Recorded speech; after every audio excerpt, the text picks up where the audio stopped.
Welcome to section 3.4, composition of functions. So what we're going to learn how to do today is to combine functions to make new functions, and our old using operations that you're probably already familiar with, like addition and subtraction. And then we're going to do a new operation called composition of functions and create functions that way. We're going to practice evaluating composite functions, finding their domains, and decomposing them. So let's go ahead and get started.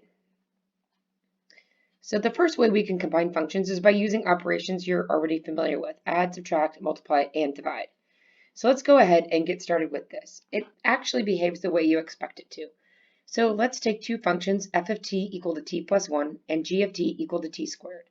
If we want to make a new function h of t, that's equal to the sum of f of t and g of t, we sub them functions in exactly the way you would expect. So for f of t, why is my pen not working here? Let's get a pen going. F of t is equal to t plus 1. So instead of writing f of t, I write t plus 1. G of t is equal to t squared. So I put plus t squared. And there's my final function, t squared. I usually like to write my polynomials, especially in order of decreasing degree, so with the highest power to the lowest. So just because I like to organize things, I'm going to rewrite this as t squared plus t plus 1. That's just the way I like to write it. It was correct before. All right, I want you guys to try, pause the video right now, and try to do the next three on your own. All right, I hope you paused the video and tried these on your own. Let's try the next one. F of k of t equals f of t minus g of t. So that's going to be t plus 1 minus t squared. And again, I kind of like to write this in order of decreasing degree. So minus t squared plus t plus 1. R of t is f of t times g of t. So t plus 1 times t squared. Use the distributive property here, and I get t cubed plus t squared. And finally, f of t over g of t. T plus 1 over t squared. Now you can simplify that if you want to, or you can leave it as a fraction. I think it's kind of just as good this way without breaking it into two separate fractions. All right, so let's find a new way to combine functions, and this is called function composition. So we're going to use this notation. We're going to insert a function into the input of another function, and that process is called composition. We use this notation, and it's read f of g of t. So f of g of t is really what we say, or some people say f composed with g of t.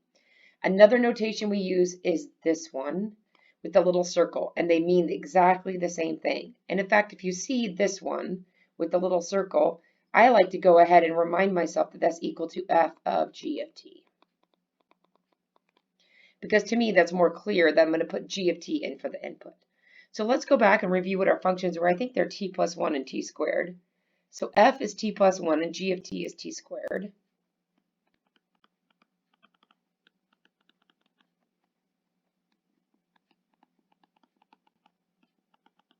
So f of g of t is going to be f of t squared. Actually, let's go ahead and write it one time here first. Let me rewrite that. F of g of t is the same as f of t squared. So now in f, everywhere I see a t, I'm going to put a t squared. So this is t squared plus 1. All right, let's go ahead and practice this a little bit more times. M of x is going to be 2x plus 3, and k of x is equal to x minus 2. We're going to find m of k of x, and we're also going to find k of m of x. So I'll do the first one. Let's do the first one together. M of k of x. That could also be written m of k of x. That's the same as m of k of x, which is the same as m of x minus 2, because that's what k of x equals. So in m, my placeholder is x. Everywhere I see an x, now I'm going to put an x minus 2. So that's 2, x minus 2, x minus 2, plus 3. And let's go ahead and simplify this. Use the distributive property. That's equal to 2x minus 4 plus 3, which is 2x minus 1. All right, what about k of m of x, or written k of m of x? I would like you to pause the video right now and try this one on your own. All right, let's give it a try together now. K of m of x is 2x plus 3. So now in K, everywhere I see an x, I now put a 2x plus 3. 2x plus 3, that was for my x, minus 2. We can simplify that as 2x plus 1. So you can see that composing them in different orders does not give the same function. So m of k of x is a different function than k of m of x. Let's practice this using some tables. Excuse me. So our first one that we want to find is g of h of 7. And I'm going to write it using the parenthesis notation because that just helps me. Now remember, on these functions, on composition of functions, you work from the inside out. So the first thing I'm going to find is the h of 7. So let's look at my table. Here's my h function up here. At 7, my output is 6. So h of 7 is 6. So that means I need to replace the h of 7 with a 6. So this is the same as g of 6. Now I use my second table here to look up my function for g. If my input for g is 6, my output is 10. So g of 6 is 10. So g of h of 7 is equal to 10. All right, let's do one more together, and then I'll give you a couple to try on your own. I'm going to erase these circles because I think it's easier to follow along. All right, first thing I need to do is find h of 5. Well, input of 5 is an output of 2, so this it becomes g of 2. An input of 2 gives an output of 3, so that is equal to 3. So g of h of 5 is equal to 3. I want you to pause the video and try and find the two bottom ones on your own. All right, I hope you were able to find the two bottom ones on your own. Now let's try them together. This is the same as h of g of 2. G of 2, there's my g function, is equal to 3. So that's h of 3. H of 3 equals 7. G of 6 equals, well, let's erase these. G of 6, input of 6 gives an output of 10. So this is g of 10. And I'm actually putting it right back into the same function. And what happens now? We try to put g of 10 in, and what happened? Nothing good, because we don't have an input value of 10 over here, right? So this one does not exist, not in domain. You can plug values of your function back in. You just can't do it in this example. Let's do one example of that. Let's do a fun one. Let's do g of 8.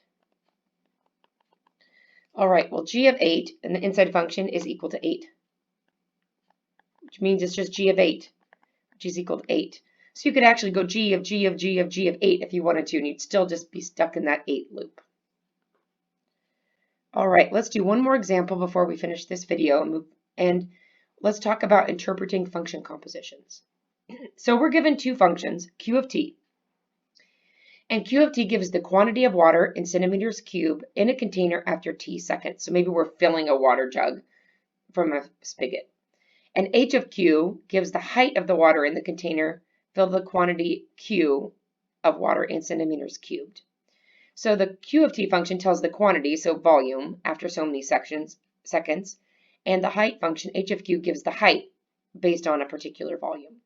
So what does h of q of t represent? Well, for me, it's very helpful if I make a little notes here first. So let's remember what q of t does. Q of t, the input into q of t is seconds, right? So it takes seconds to centimeters cubed. So it goes from time, the input is time, and the output is volume. H of q takes an input of centimeters cubed, so it takes centimeters cubed as an input, and it has an output of centimeters. So it takes volume and translates it to centimeters, which is height. Right there, height. So that's what the two functions do. So let's see if we can figure out what their function composition would do. So if we look at the inside first, we have some value of t, and we get an output of q of t. So we start with time, and we would output volume. So here we have some t, and we go to some value of volume. And now we take that volume, we go to this path, and we output height. So the input for h of q of t takes time, seconds, and outputs height. Right? So what does h of q of t represent? Well, it would be the height of water in the container for a particular time. Height of water at time t. So my overall input would be t, and my overall output would be height. All right, I'm going to stop this video, and please go ahead and watch the next video for this section.